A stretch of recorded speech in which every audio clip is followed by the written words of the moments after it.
Who didn't see this coming? As the fallout from the Snow White remake continues, the disaster at the box office has shocked even Disney. And now, Disney seems to be making it clear exactly how they feel about the film's lead actress. Let's be real, someone had to take the blame for this catastrophe, and who better than the 23-year-old star who spent the last year and a half openly criticizing the original cartoon?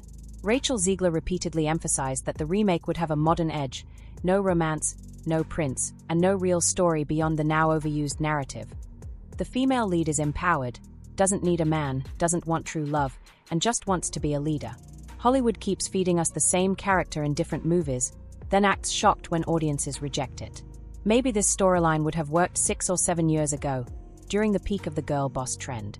But after being overused in Marvel, Disney, Star Wars, and countless other shows and films, the trend is stale. The only people who haven't figured it out yet are Hollywood, and actresses like Rachel Ziegler. But now, the numbers speak for themselves. After 2 weeks in theaters, Snow White is officially a box office bomb, one of the worst-performing Disney films in recent memory and one of the lowest-rated movies ever on IMDb. That's quite the achievement, just not the kind anyone wants.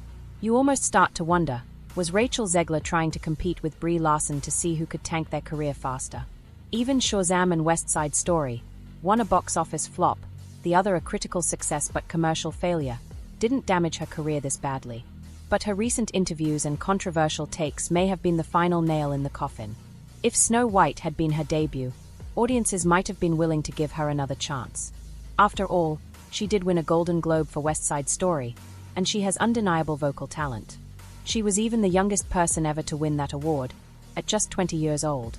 That's nothing to scoff at, but even those accomplishments couldn't carry her, or this film, to box office success. West Side Story had a budget of $100 million and only earned $76 million worldwide. In the end, talent wasn't enough to save the film, or her public image.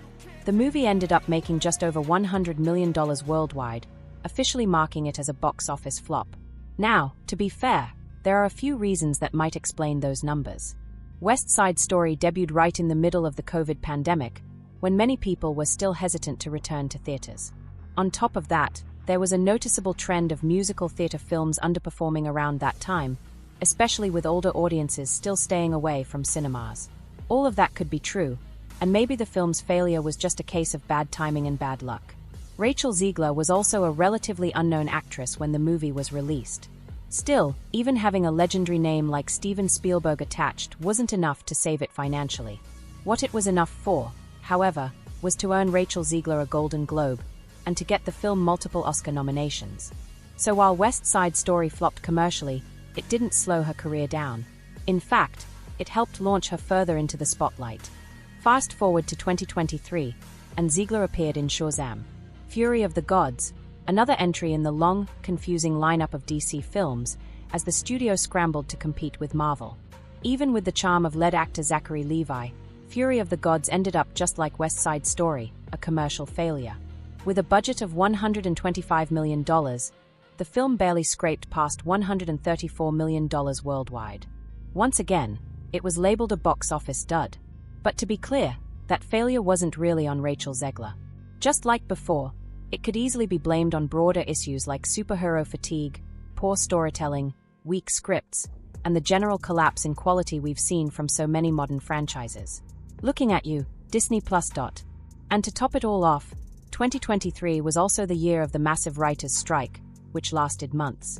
Rachel Ziegler played a very vocal role in that movement, and her comments during the strike sparked even more attention. Stand in solidarity with the Writers Guild of America to get better wages for everyone involved. Thank you so much. Say, if I'm going to stand there 18 hours in a dress of an iconic Disney princess, I deserve to be paid for every hour that it is streamed on. Not only did her attitude come off as insufferable and completely out of touch, but it also coincided with the release of photos like this one, images that essentially marked the beginning of what would become the Snow White disaster.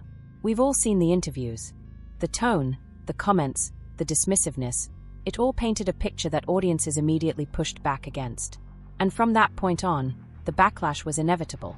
The cartoon was made 85 years ago, and therefore it's extremely dated when it comes to the ideas of women being in roles of power. and what a woman is fit for in the world. And so when we came to reimagining the actual role of Snow White, it became about the fairest of them all, meaning who is the most just. I was scared of the original cartoon. I think I watched it once and then I never picked it up again. You get the sense that 5 or 10 years from now, Rachel Ziegler will look back on this era of her career and wish she had just stayed quiet. Her interviews revealed a stunning lack of media training. She seemed completely unaware of one of Hollywood's most important unwritten rules. Interviewers aren't there to be your friends. They are there for a soundbite, a headline, a viral moment, and they'll use any trick in the book to get it. With Rachel, they didn't have to try very hard.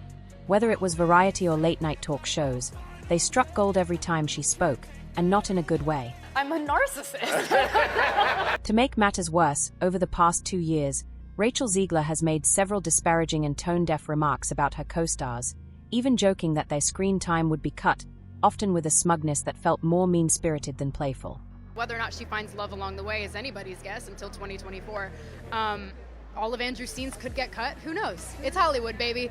But Even though The Ballad of Songbirds and Snakes performed well at the box office, it has been almost completely overshadowed by Rachel Ziegler's ongoing Snow White controversy, a controversy that only grew louder the longer fans were left waiting for the film. Every new trailer, every interview, every social media post from Rachel seemed to spark fresh backlash. By the time the movie finally hit theaters, a commercial failure felt almost inevitable. If it wasn't the painfully tired girl boss storyline, the 150th iteration of the same message told through a lead actress who clearly had zero respect for the original tale, it was the awful CGI. Gone were the beloved, whimsical dwarfs. Instead, audiences were treated to a joyless, soulless mess of computer-generated figures that looked like placeholders Disney forgot to finish, a desperate move clearly designed to dodge a controversy that didn't even exist. And let's not forget the music. The original songs in Snow White were nothing short of cringe-worthy, bland lyrics, uninspired melodies, and performances so dull they felt more like an obligation than a passion project. Audiences didn't hold back. They've been trashing the film online and on review platforms like IMDb, where it has already earned some of the lowest ratings in recent memory. The writing was on the wall after the second weekend's catastrophic 66% drop in box office revenue, the kind of fall-off that signals total collapse. That second weekend was the film's last real shot at turning a profit before it had to compete with major releases like Minecraft.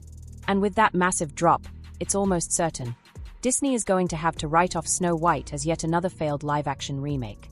And just when it couldn't get any worse, Rachel Ziegler made things even more chaotic. While out promoting the film, she pivoted from the movie to promote her own personal politics, drawing even more backlash and putting the spotlight squarely on herself, rather than the hundreds of people who worked on the film and were relying on its success. The backlash was so severe, one of the producers reportedly had to fly out to New York just to convince her to walk back her comments. She refused.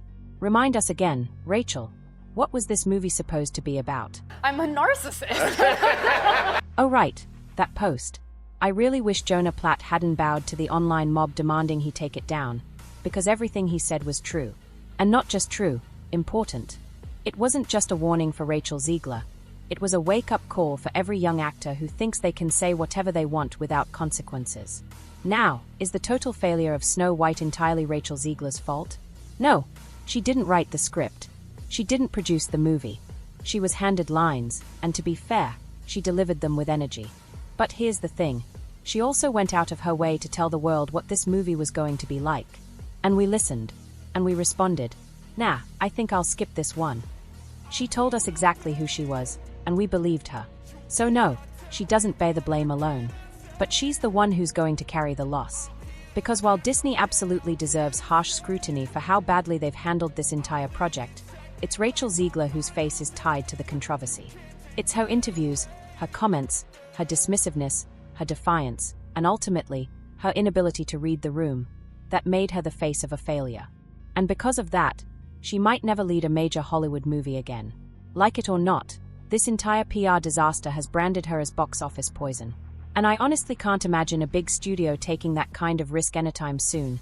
Not after 2 years of bad press, backlashes, and viral clips that made her look arrogant and disconnected from the audiences she was supposed to win over. Now look, I do think she's talented. I sincerely hope she finds her footing again, maybe on Broadway, where she's likely to thrive and can say what she wants without the same level of public blowback. The stakes there just aren't as high, and her voice will be appreciated. But if the past few years are any indication, Rachel Ziegler's time as a Hollywood leading lady might already be over. Thanks so much for watching, guys. What do you think about the ongoing Rachel Ziegler controversy? Drop your thoughts in the comments, I'll be reading them, and I'd love to hear your take. Until next time.